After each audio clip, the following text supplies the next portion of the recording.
2 years ago, I left behind the UK for a quieter, slower life in rural Italy. What was meant to be a fresh start has turned into a journey of self-discovery and a reconnection with my Italian roots. In today's video, I'll be reflecting on how life here has changed me, from friendships and the quality of life to the little things that make living in the Italian countryside so unique.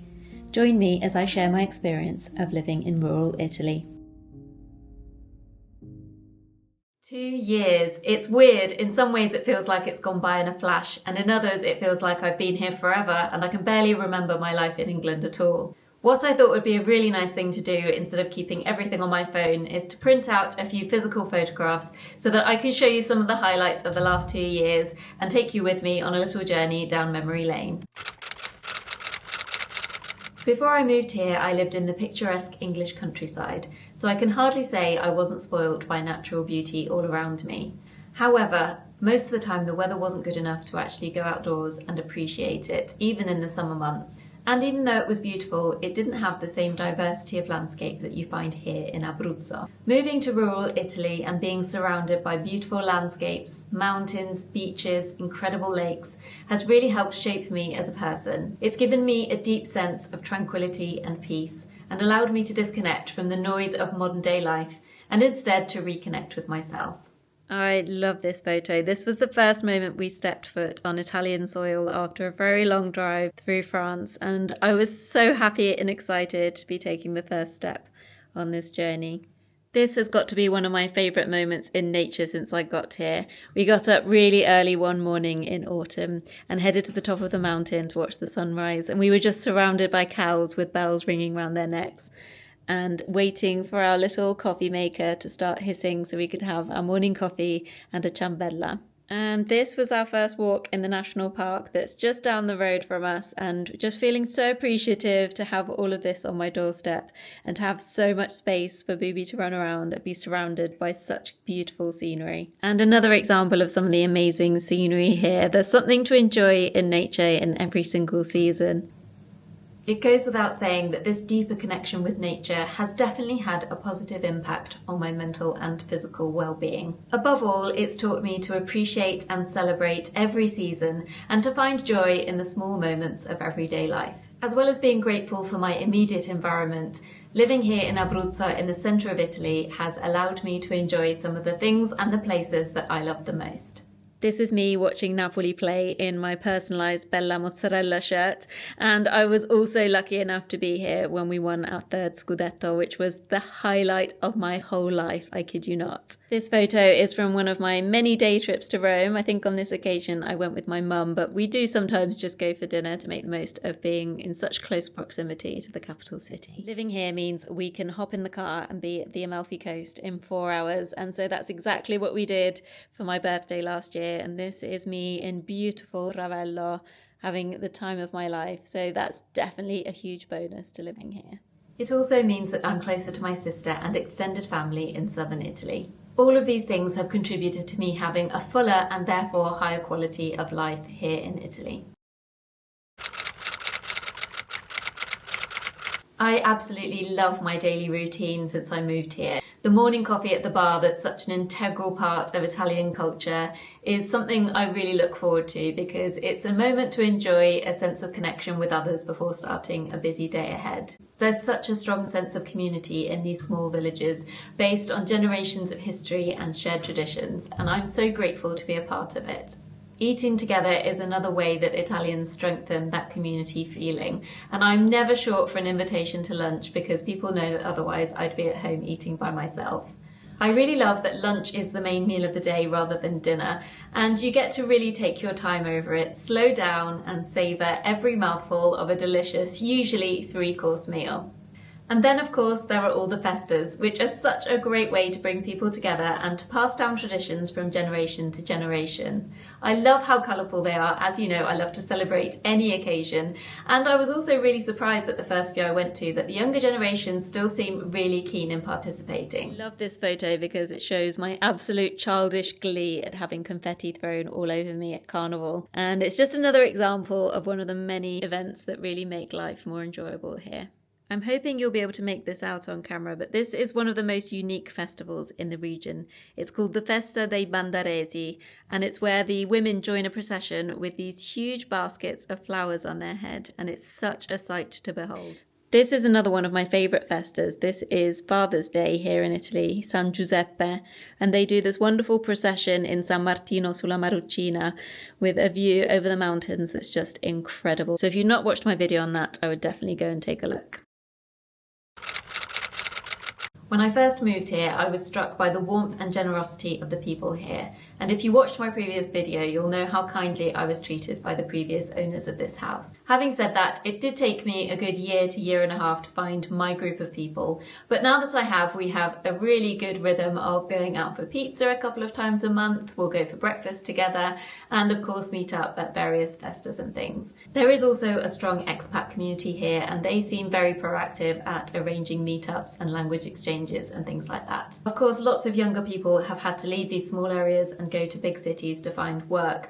But I have to say that relationships and friendships here tend to be more cross-generational because the elder generation have such an active social life that they seem to be much more part of the community and definitely very well respected. In terms of the impact that me moving here has had on my friendships back at home, I would say that the outcomes have been quite varied. I have some friendships that have remained just as strong and they've been out to visit me and I've been to see them. I've had some that have simply just fizzled out where maybe they just start replying a little bit less and a little bit less until it just naturally comes to a close, and I think that's just part of it that you have to accept. Then I've got others that I barely hear from, but I know if I were to go back to England and just send a text saying, hey, I'm around, do you want to catch up? Everything would feel just like it did when I still lived there. And then unfortunately I've experienced a couple of disappointing situations where I've had two friends separately come out to visit me, and I'm the kind of person that loves to host, so if someone's visiting me, you should know that I'm going to take you to all of my favourite places, make sure you eat all of the nicest food, and in fact both of these friends were vegan, so I did an awful lot of cooking for them and making sure that they were just generally comfortable. And unfortunately, after they got back to England, I never heard from them again. And although it's sad, I think ultimately it comes down to the fact that some people don't like seeing you move forward with your life, and those people were never really your true friends anyway. I'm someone who's very goal focused, so when I set my mind to something, I always make sure I achieve it. But maybe when I was living in England talking about buying a house with an olive grove in Italy, people just thought I was talking nonsense. And so when I actually did it, they didn't really know how to respond or be happy for me. This photo was taken just after I bought this house when my friends came to stay, Sean and Sam. And you may recognise Sam because she came to visit at Christmas just gone as well. And this is definitely one of the friendships that has lasted the test of the distance between us, I'm pleased to say. I met my partner in the summer after moving here. This was the very first photo we ever took together. Boo had to be there, of course. And I just love how huge our smiles are. This one needs no words, really. Reflecting on the last couple of years has really helped me to see how much I've changed and grown over this period. I really love the way that I've been willing to try absolutely anything, from painting and decorating to growing my own food, even though I'd never done anything like it before, to pruning the olive trees. I think I've thrown myself into every experience wholeheartedly, and that's something I'm really proud of. This is us at the end of the first day of the olive harvest. Just look at how many we'd harvested at that point. I have to say it's been one of my favourite experiences of all time. Just doing something so hands-on and knowing that in the morning you can be picking and in the afternoon you can already be trying the fruits of your labour is just something very special to me. And then here, this was the first year that I'd grown enough tomatoes to make all of my pasta sauce for the year. And it was a really slow process, but it was in the heat of summer and it felt really enjoyable. In this one, I had just got started on the painting for the Airbnb and didn't really have a clue what I was doing, but I was just happy to be getting it all up and running and it felt really exciting. And this is me triumphantly holding my power tool after I had finished pruning the olive trees last year, which I must start on again soon. But it was heavy work, but again, really, really satisfying. There are a lot of people back home who are really surprised with how well I've taken to this way of life. And when I say that, there are plenty of people back in England who have never seen me in a pair of jeans or trainers or flat shoes of any kind. I've actually surprised myself at how much I've enjoyed it all. And I feel like every day I'm becoming more and more the person person I was always meant to be. It's made me really reevaluate my priorities, and now living a good, simple, healthy life is so much more important to me than anything superficial. Of course, there are always going to be challenges when you take a bold move like moving away from the country you grew up in, but for me it was slightly easier because I already had that cultural familiarity with Italy. Now, if you haven't been following me long, then you might not know that I'm actually a repatriate rather than an expat, which means I was born in Italy but grew up in England, and I've always had this burning desire to come back and live here as an adult. It's a strange situation to be in because when I lived in England, I was always known as the Italian girl. Oh, don't mind her, she's really chatty, she's Italian. Don't mind her, she loves cooking, she loves eating, she's Italian. But then coming back here, although I am Italian by birth and by citizenship, I'm still somewhat of an outsider because I didn't grow up here. So although I've always strongly felt 100% Italian, maybe even more so from living in England, I do think your identity comes into question a little bit when you make a move like this. If you've been in the community for a while, you'll probably know that my dog has been my best friend since I laid eyes on her.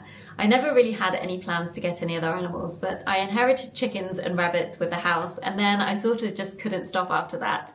And I have to say that having animals has been one of the biggest highlights of my move here. They all have such incredibly unique and funny characters, and I almost see them as a form of therapy, because if you're ever having a bad day or feeling stressed out, go and play with a mini pig for a couple of minutes and you can't fail to feel better. This picture of Tabitha never fails to cheer me up. It was taken at her first birthday party, and I just love her expression with her birthday cake smeared all over her snout and her little pom-pom hat. What a little beauty. They've also completely inspired me creatively, and I've already written one children's book about Tabitha Trotter, and there's a second on the way about Mr. Peregrine Pickles too. This little cutie is Sophie. She's one of my best friend's daughters, and I haven't met her yet, but I'm hoping they're coming to see me this year. And in her hands is a copy of my book, which they read together before nap time every day. Now that I've taken some time to reflect, I think it's important to look ahead as well. Now, I'm not someone who ever sets goals in the depth of winter, because I think this is a time where we need to look after ourselves and conserve our energy for all the hard work to come. But there are a few things I've had on my mind that I want to start putting into action this year. First of all, I'd love to get the training I need to bring school groups to the farm to meet the animals and learn all about them. I think that would be such a nice thing to give back to the community. Secondly, I'm really interested in holding events in the olive grove, such as picnics and live music, so I need to look into what the logistics of that would be and if there are any permits I need to apply for. Thirdly, I would love to get a piano this year. I had a baby grand at my old house in England, which I sold to the owner along with all of the furniture, and although I have a flute here, music is a big part of my life and I've really been missing it. I was waiting to buy the shed that's connected to the house so that I'd have a separate area, but I think I'm just going to give in and cram it in wherever it fits. Lastly, I just want to keep learning from the people here. I really want to be part of keeping their traditions going, making sure that recipes don't get forgotten and that local arts and crafts are still represented in years to come. I realise this rural life isn't for everybody, but I would strongly encourage you to really consider what you want in life, and if you're feeling stuck or discontented or disconnected, then do consider making a bold move, because for me it definitely paid off. Now, there is one other important anniversary that happens in February, and that's my dog's birthday. Now, I know from looking at the stats that the animal content isn't always the most popular, but I strongly believe that we should be sharing things that we're passionate about, because otherwise it becomes a little inauthentic. So I'm going to leave you with a little montage of Booby's 9th birthday party, which I did on the theme of La Durée macarons. I hope you enjoy.